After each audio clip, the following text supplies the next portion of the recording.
విజయహస్తం పేరు మీద తెలంగాణ ప్రజలకు 6 గ్యారెంటీలను కాంగ్రెస్ పార్టీ ఇవ్వడం జరిగింది.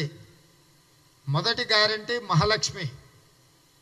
ఇందులో ఈ రాష్ట్రంలో ఉన్న ప్రతి ఆడబిడ్డకు ప్రతి నెల 2500 రూపాయల ఆర్థిక సహాయాన్ని అందించడమే కాకుండా 500 రూపాయలకు గ్యాస్ సిలిండర్ ఇవ్వడంతో పాటు రాష్ట్రంలో ఎక్కడికైనా ఆడబిడ్డలు ప్రయాణం చేయడానికి ఆర్టీసీ బస్సు ఉచిత రవాణా సౌకర్యాన్ని మహాలక్ష్మి కార్యక్రమం ద్వారా ఆడబిడ్డలందరికీ అందుబాటులో ఈ పథకాన్ని తీసుకురావడం జరిగింది. రెండవది రైతు భరోసా. ఇందులో రైతులకు, కౌలు రైతులకు సంవత్సరానికి ఎకరాకు 15,000 రూపాయలు ఇచ్చే విధంగా, అదేవిధంగా నిరుపేదలైన కూలీలకు సంవత్సరానికి 12,000 రూపాయలు ఇచ్చే విధంగా రైతు భరోసా కార్యక్రమాన్ని రెండో గ్యారంటీ కింద ప్రకటించడం జరిగింది. మూడవ గ్యారంటీ గ్రామాలలో రైతులకు వ్యవసాయాన్ని ఉచిత విద్యుత్ ఇస్తున్నామో అది భూమి ఉన్న రైతులకు మాత్రమే ప్రయోజనం చేకూరుతుంది.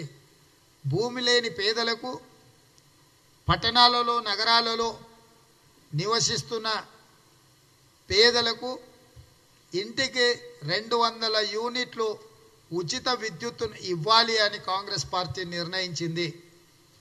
రైతులకు వ్యవసాయానికి ఉచిత విద్యుత్ ఇస్తున్నాము, అది వ్యవసాయ భూములు ఉన్న వాళ్ళకు లబ్ధి చేకూరుతుంది.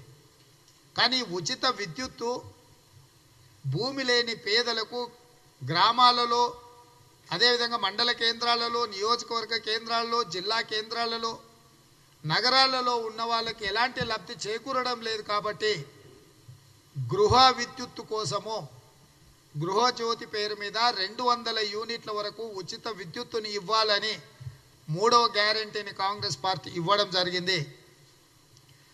నాలుగో గ్యారెంటీ ఇందిరమ్మ ఇండ్లు. మీకు తెలుసు, ఈ పక్కా ఇల్లు అంటేనే ఇందిరమ్మ ఇల్లు. 2004 నుంచి 2014 వరకు 25 లక్షల నిరుపేదలకు సాచురేషన్ మోడ్ కింద ప్రతి పేదవాడికి ఇందిరమ్మ ఇల్లు ఆనాడు కాంగ్రెస్ పార్టీ ఇచ్చింది. కేసీఆర్ ముఖ్యమంత్రి అయిన తర్వాత డబల్ బెడ్రూమ్ ఇల్లు ఇస్తామని అయ్యి ప్రజల్ని మోసం చేసి ఇవాళ దాదాపుగా ఇంకొక 25 లక్షల మంది ప్రభుత్వానికి వచ్చిన అప్లికేషన్ల ప్రకారం ఒక అంచనా, వాళ్లకు ఇండ్లు ఇవ్వకపోవడం వల్ల ఈరోజు ప్రతి కుటుంబంలో యువకులు పెళ్లి అయిన తర్వాత ఆనాడు ఇచ్చిన ఇందిరమ్మ ఇంట్లోనే తల్లిదండ్రులతో ఉండాల్సి వస్తుంది, ఇబ్బందులు ఎదుర్కొంటున్నారు. పేదలకు ఇండ్లు లేకపోవడం వల్ల చాలా తీవ్రమైన ఇబ్బంది జరుగుతుంది. కాబట్టి ఈరోజు ఇందిరమ్మ ఇండ్లు ప్రతి పేదవాడికి 5 లక్షల రూపాయలు ఇందిరమ్మ ఇండ్లకు ఇవ్వాలి అని నిర్ణయించింది. ఇంటి స్థలం లేని వారికి ఇంటి స్థలం ఇవ్వడమే కాకుండా తెలంగాణ ఉద్యమంలో పాల్గొన్న ఉద్యమకారులకు కూడా 250 గజాల ఇంటి స్థలాన్ని ఎక్కడికక్కడ వాళ్ళ ప్రాంతాలలో ఇవ్వాలి అని చెప్పి ఇందిరమ్మ ఇల్లు పథకంలో తెలంగాణ ఉద్యమకారులను కూడా గుర్తించి వాళ్ళకు గుర్తింపు సర్టిఫికెట్ ఇవ్వడమే కాకుండా ఇందిరమ్మ ఇండ్ల పేరు మీద వాళ్ళకు ఇంటి స్థలం 250 గజాలు ఇవ్వాలి అని చెప్పి గ్యారంటీని కాంగ్రెస్ పార్టీ ఇవ్వడం జరిగింది. ఐదవ గ్యారంటీ యువ వికాసం.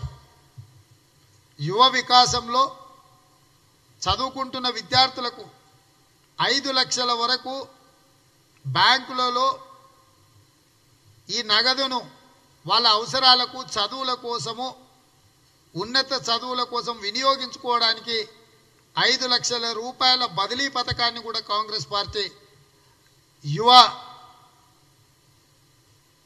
వికాసం పేరు మీద ఈరోజు కాంగ్రెస్ పార్టీ యువకులకు, చదువుకునే విద్యార్థులకు తల్లిదండ్రుల మీద ఆధారపడి ఫీజులు కట్టడానికో, చదువుకోవడానికి పుస్తకాలు కొనుక్కోవడానికో, సాంకేతిక పరమైన విద్య చదువుకోవడానికి కంప్యూటర్స్, ల్యాప్టాప్లో కొనుక్కోవడానికి ఇబ్బంది పడకుండా ఉండడానికి 5 లక్షల వరకు వాళ్ళు ఈ కార్డు ద్వారా వినియోగించుకునే విధంగా యువ వికాసం పథకాన్ని కాంగ్రెస్ పార్టీ తీసుకొచ్చింది. ఆరవది మీకు తెలుసు, పేదలందరికీ ఆనాడు 2004లో 200 రూపాయల ఆసరా పెన్షన్ ఇస్తామంటే ఆ రోజు అందరు నవ్విండ్రు, ఎలా సాధ్యమని. సాధ్యం చేసి చూపించి భార్యాభర్తలకి ఇద్దరికి కూడా 200 రూపాయల లాగా ఆనాడు ఆసరా పెన్షన్ ఇవ్వడం జరిగింది. ఈరోజు చేయూత పేరు మీద 6వ గ్యారంటీ కింద ప్రతి నిరుపేద అర్హులైన వాళ్లకు 4000 రూపాయలు పెన్షన్ ఇవ్వాలి అని చెప్పి కాంగ్రెస్ పార్టీ నిర్ణయించింది. ఈ 6 గ్యారంటీలను అభయహస్తం పేరు మీద శ్రీమతి సోనియా గాంధీ గారు, కాంగ్రెస్ పార్లమెంటరీ పార్టీ నాయకురాలు శ్రీ మల్లికార్జున్ ఖర్గే గారు ఏఐసిసి అధ్యక్షులు, శ్రీ రాహుల్ గాంధీ గారు కాంగ్రెస్ పార్టీ మాజీ అధ్యక్షులు, పార్లమెంట్ సభ్యులు నిన్న విజయబేరి సభలో రాజీవ్ గాంధీ ప్రాంగణంలో స్పష్టంగా తెలంగాణ ప్రజలకు గ్యారంటీ ఇవ్వడం జరిగింది. ఎప్పుడైతే కాంగ్రెస్ పార్టీ వీళ్ళ నేతృత్వంలో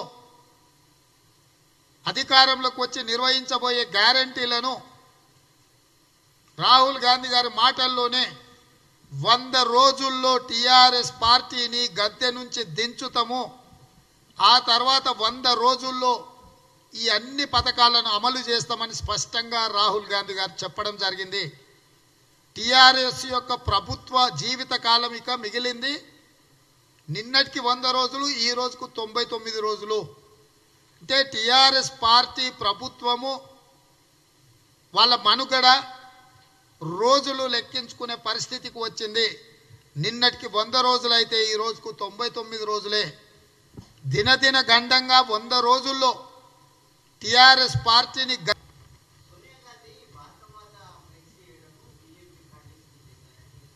ఏటో చూడము, ఏదో మాటలు ఏదో మాట్లాడుతుంటారని చూస్తాం. ఏంది వాళ్ళ గురించి వాటిసుకోనికి? అసలు ఈ దేశం గురించి వాళ్ళకేం తెలుసు? వాళ్ళకేం సంబంధం? ఈ దేశంతో ఏం సంబంధం వాళ్ళకు? స్వతంత్ర పోరాటంలో పాల్గొన్నారా? లేకపోతే ఎవరైనా చచ్చిపోయారా? స్వతంత్రం వచ్చినాక వాళ్ళ నాయకులు ఎవరైనా దేశం కోసం ప్రాణాలు ఇచ్చారా? ఏం చేసారు వాళ్ళు? భాషల మధ్య, మతాల మధ్య, ప్రాంతాల మధ్యలో చిచ్చు పెట్టుకొని అధికారంలో కూర్చున్నారు, అధికారాన్ని ఎంజాయ్ చేస్తున్నారు. వాళ్ళకేం అర్హత ఉంది భారత మాత గురించి మాట్లాడనికే? Digital India, make in India, ఆ ఇండియా ఈ ఇండియా అని ఆయన అన్నాడు. Bharat dynamics limited, Bharat BHEL, Bharat heavy electricals limited, ఇట్లా ఒక 20 భారత్ పేరు మీద అఖండ భారత్ గురించి కాంగ్రెస్ పార్టీ కొట్లాడింది, కాంగ్రెస్ పార్టీ తెచ్చింది. ఈ భారతదేశం అనేది, ఈ ఇండియా అనే పేర్లు ఈ దేశానికి ఇచ్చింది కాంగ్రెసే కదా రాజ్యాంగంలో. ఈ దేశానికి స్వతంత్రం తెచ్చింది కూడా కాంగ్రెసే కదా. ఎక్కడున్నారు వీళ్ళందరూ ఆ రోజు? బీజేపీ ఎప్పుడు పుట్టిందో తెలుసా నీకు? 1981. నిన్నగాక మొన్న పుట్టిన బీజేపీ వాళ్ళు ఇన్ని నీతులు, ఇన్ని దేశభక్తి మాటలు వాళ్ళు నాయకులు మాట్లాడితే ప్రజలకు ఆశ్చర్యం అనిపిస్తుంది అప్పుడప్పుడు, ఎక్కడుండ్రు వీళ్ళంతా అని. మొన్న ప్రకటన చేసినారు వాళ్ళు 6 గ్యారంటీల విషయంలో. మేము రైతులకు రైతు బంధు 15,000 చేస్తాము, కౌలు రైతులకు 12,000 చేస్తాము, 2,500 ప్రతి మహిళకి ఇస్తాము, 4,000 రూపాయల పెన్షన్ చేస్తాము. ఇట్లాంటి అనేక హామీలు, రైతు రుణమాఫీ 2 లక్షలు చేస్తాము.